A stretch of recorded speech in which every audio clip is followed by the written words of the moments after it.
Hi friends, இங்கே வந்து பார்த்திங்கன்னா காலை டிஃபனுக்கு புட்டு ரெடி பண்ணிகிட்ருக்காங்க.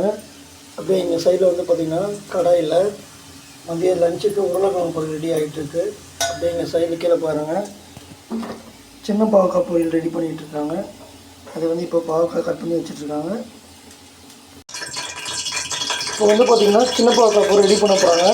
அதுக்கு அடுப்பில் ஒரு கடாயில் எண்ணெய் ஊற்றி வச்சுருக்காங்க. அடுத்து என்னென்ன போடுறாங்கன்னு பார்க்கலாம் வாங்க ஃப்ரெண்ட்ஸ். கடுகு,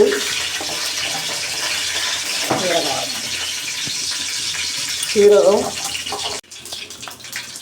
வந்து பார்த்திங்கன்னா எண்ணெய் கடாயில் போட்ட எல்லாமே பிடிச்சி வந்துட்டுருக்கு.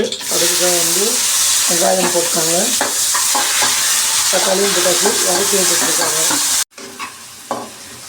இப்போ வந்து பார்த்திங்கன்னா கடாயில் போட்ட தக்காளி வெங்காயம் எல்லாமே நல்லா வதங்கி வந்துச்சு.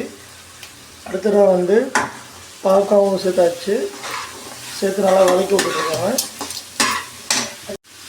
தேவையான அளவு உப்பு ஆட் பண்ணியாச்சு ஃப்ரெண்ட்ஸ்.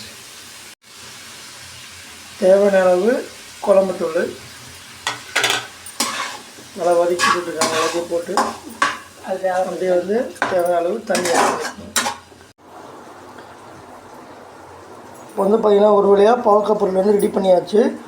கடாயில் ஊற்றின எண்ணெய் எல்லாமே பிரிஞ்சு வந்துச்சு. இந்த சின்ன பாவக்காய் வந்து கசப்புத்தன்மை கம்மியாக இருக்கும். எல்லாருமே சாப்பிட்லாம் ஃப்ரெண்ட்ஸ்.